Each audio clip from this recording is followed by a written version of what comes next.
नमस्कार, मैं हूं पवन त्यागी। कुछ राज्यों में विधानसभा के चुनाव आ रहे हैं और कुछ राज्यों में उपचुनाव हैं, जिसमें उत्तर प्रदेश की 10 विधानसभा की सीटें हैं जिस पर उपचुनाव है। हरियाणा में 90 सीट हैं विधानसभा की, वहां चुनाव है। लेकिन अब देखने में ये आ रहा है कि इंडी गठबंधन पूरी तरह बिखर रहा है। कांग्रेस में आपसी फूट है।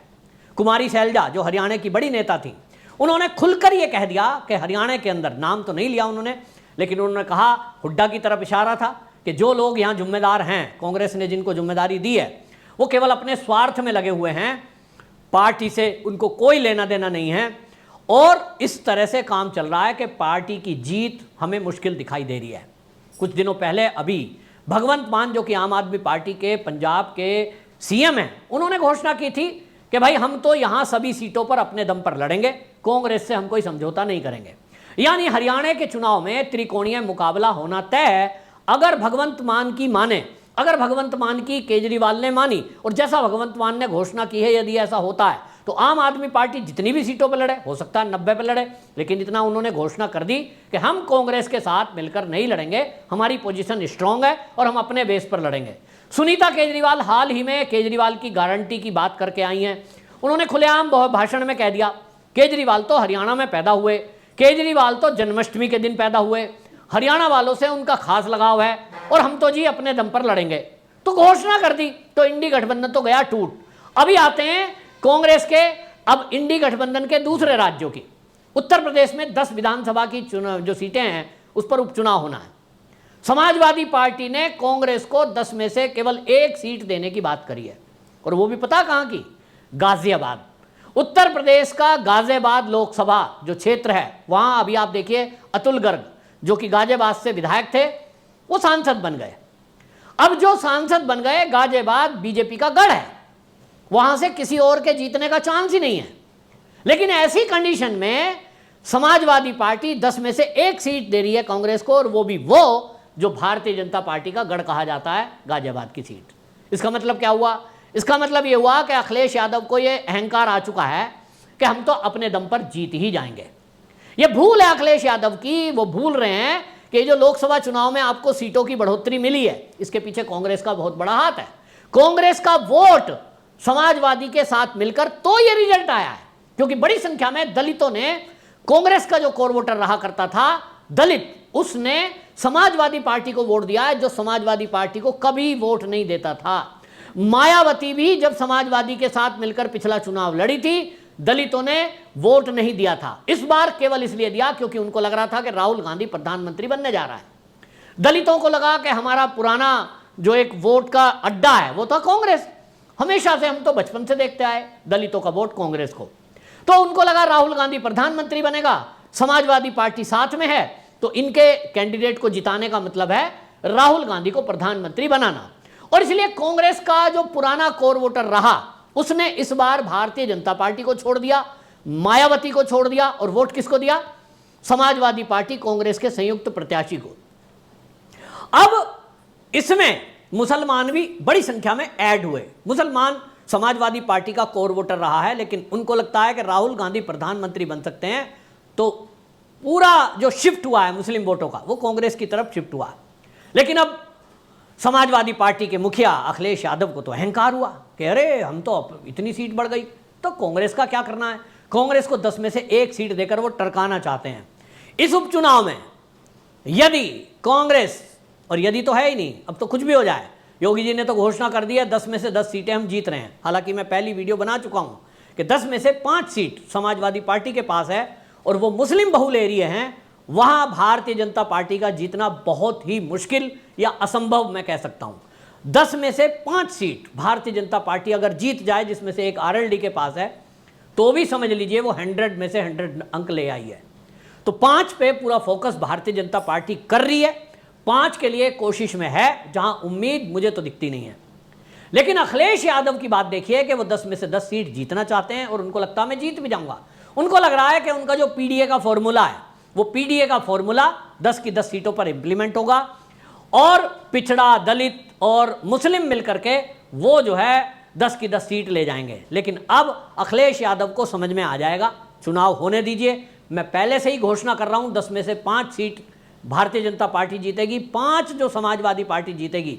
अब उस पर भी आशंका है, अगर कांग्रेस के साथ समझौता नहीं होता है और ये कांग्रेस को एक ही सीट देने के लिए तैयार हुए और अगर इंडी गठबंधन का समझौता टूटता है तो आप रिजल्ट देखेंगे, मुझे नहीं लगता फिर 10 में से समाजवादी पार्टी 2 या 3 सीट से ज़्यादा जीत पाए, यानी बीजेपी की सीट और बढ़ सकती हैं। अब ये जो चल रहा है इससे दिखाई दे रहा है कि इंडी गठबंधन जो बना था वो बिखरता हुआ नजर आ रहा है। इधर अखिलेश यादव, उनका अहंकार चरम पर है, उनको समझ में ही नहीं आ रहा, किसी को कुछ समझ ही नहीं रहे, मुद्दे समझ में नहीं आ रहे और इसलिए हर बात में बोलना है। उनकी पार्टी में टूट होने को तैयार है, लेकिन वो 100 का ऑफर दे रहे हैं, ऐसे व्यक्ति को ऑफर दे रहे हैं जिसके पास 2 नहीं है। क्योंकि भारतीय जनता पार्टी को जो उन्होंने ऑफर दिया, 100 MLA लाओ और सरकार बनाओ, मानसून ऑफर, उनको समझ में आना चाहिए कि Bharatiya Janata party cadre based party होती है। वहां अगर कोई नेता पार्टी छोड़कर जाता है, उसके पीछे कार्यकर्ता नहीं जाते, विधायक भी नहीं जाते। भाई उमा भारती पार्टी छोड़कर गई, उनके साथ कोई नहीं गया। कल्याण सिंह छोड़कर गए, उनके साथ कोई नहीं गया। तो केशव प्रसाद मौर्य है, उनकी तो कोई ना तो उमा भारती जैसी औकात है, ना उनकी कल्याण सिंह जैसी औकात है, उनके साथ कौन जाएगा। आप ऑफर दे रहे हो 100, जिसके पास 2 नहीं, आप उससे 100 की उम्मीद कर रहे हो। ये बता रहा है कि अखिलेश यादव की जो राजनीति है उनकी समझ कितनी है। और इसीलिए अब मुझे समझ में आ रहा है कि उत्तर प्रदेश में भी लगभग दिखाई दे रहा है कि इंडी गठबंधन टूटता हुआ मुझे नजर आ रहा है। तो कांग्रेस की हालत यह है। अब महाराष्ट्र की अगर बात कर लें तो महाराष्ट्र में भी संजय राउत पहले ही बोल चुके कि लोकसभा चुनाव में तो मेहनत हमने ज़्यादा करी है। वहाँ भी कांग्रेस को ज़्यादा सीट मिलेगी इसकी उम्मीद कम है, क्योंकि वहाँ जो उद्धव ठाकरे शिवसेना है उनको लगता है ज़्यादा से ज़्यादा हमारी सीट आ गई तो मुख्यमंत्री तो उद्धव ठाकरे बन जाएंगे। इधर शरद पवार जो हैं उनको लग रहा है कि हमारे सांसद ज़्यादा जीत के आए थे तो अजीत पवार के साथ तो लोग नहीं हैं, हम भी अपनी सीट ज़्यादा मांगेंगे। यानी इंडी गठबंधन अब जो ये चुनाव होने वाले हैं इसमें मुझे बिखरता हुआ नजर आ रहा है। और इसमें अब जो चीज़ें खुल करके आ रही हैं कांग्रेस के अंदर से, ये विद्रोह समझ में आ रहा है। उधर राहुल गांधी हैं कि चुपचाप निकल जाते हैं, ये पता नहीं लगता गए किस देश में, करते क्या हैं, किसी कांग्रेसी तक को भी नहीं पता लगता। और भाई होता ही है कि जो उनके सलाहकार हैं लेफ्ट एंड राइट, सारे फैसले वो लेते हैं और उनके फैसले जो हैं उनको अभी हारने के बाद भी ये लग रहा है कि सरकार हमारी ही बनी है। 99 सीटें क्या ले आए, उनको लगता है कि हम तो कुछ भी कर सकते हैं। तो संसद के सत्रों को नहीं चलने दे रहे हैं, देश के हर विकास के काम में बाधा बनेंगे, पॉजिटिव देश हित की बातों को करने को तैयार नहीं है। बस उनको करना है तोड़फोड़, देश की बदनामी, देश का विरोध, चीन की तारीफ। बस चीन की तारीफ करो, चीन ने ये सड़कें अच्छी बनाई, चीन तो बहुत ताकतवर सेना ले रहा है, चीन चीन चीन, मुझे समझ में नहीं आता। तो कुल मिलाकर के ये जो देखने को मिल रहा है हरियाणा में, तो इतना मैं कह ही सकता हूं कि फिर से एक बार जिस तरह से भारतीय जनता पार्टी ने वहां निर्णय लिया है, उस निर्णय के कारण वहां जाट वर्सेस छत्तीस बिरादरी, इस पर चुनाव होगा तो निश्चित रूप से भारतीय जनता पार्टी की ही एक बार फिर से सरकार बनती हुई मुझे तो दिख रही है। और इसी को देखते हुए जो समझदार राजनीतिक दल हैं वो अब ये समझ रहे हैं और इसीलिए जो अनुभवी नेता हैं वो कांग्रेस छोड़ रहे हैं। थोड़े दिन में आप देखेंगे आम आदमी पार्टी भी छोड़ते हुए देखेंगे आपको, और सब के सब बीजेपी का रुख करते हुए दिखाई देंगे जब ये लगने लगेगा कि माहौल किधर बन रहा है। अभी तो लोगों को लगता है यार अभी तो कोई माहौल बनने में टाइम है, क्योंकि मुझे लगता है अक्टूबर के महीने में ये चुनाव होंगे, लेकिन तब तक आते आते बहुत सारे कांग्रेस के बड़े leader Bharatiya Janata party join कर चुके होंगे। ऐसी खबरें कांग्रेस के ही लीडर जो अंदर बैठे हैं अभी वो बता रहे हैं, क्योंकि उनको लग रहा है कि हरियाणा में कांग्रेस केवल जाट पॉलिटिक्स करने पे उतारू है, अभी भी उनका वो जो हुड्डा है वो उनसे छूट नहीं रहा, और जब उनकी चलेगी तो वो वही करेंगे जो शैलजा कह रही हैं। निचले स्तर पे कार्यकर्ताओं से ना तो तालमेल, ना कोई बातचीत, ना कोई सलाह, तब क्या होगा इसका ये हम सब देख सकते हैं। तो बहरहाल ये जो इंडी गठबंधन है ये तो टूट ही रहा है। कांग्रेस के अंदर भी जिस तरह की फूट दिखाई दे रही है, नेताओं में आक्रोश है। हर राज्य के अंदर हालात ये है, किसी तरह से इन्होंने सरकार बनाई जरूर, क्योंकि हमने देखा है हिमाचल में सरकार चल रही है, कर्नाटक में चल रही है। अब ये जो सरकारें जहां जहां बनाई है वो फ्री की रेवड़ी देकर के बना ली। तो भारतीय जनता पार्टी ने भी काउंटर के रूप में महाराष्ट्र से शुरुआत कर दी है, हरियाणा में भी कुछ चीज़ों की घोषणा हुई है, और उन्होंने भी ये फॉर्मूला पकड़ ही लिया कि जब जनता को विकास के साथ साथ फ्री की रेवड़ी की आदत कांग्रेस डाल रही है तो हम भी पीछे क्यों रहें। तो भारतीय जनता पार्टी मुझे लगता है कि जो उपचुनाव होंगे उसमें भारी बहुमत से जीतेगी, ज़्यादातर सीटें जीतने के चांस दिखाई दे रहे हैं।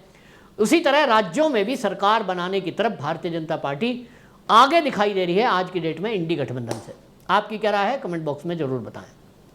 वंदे मातरम।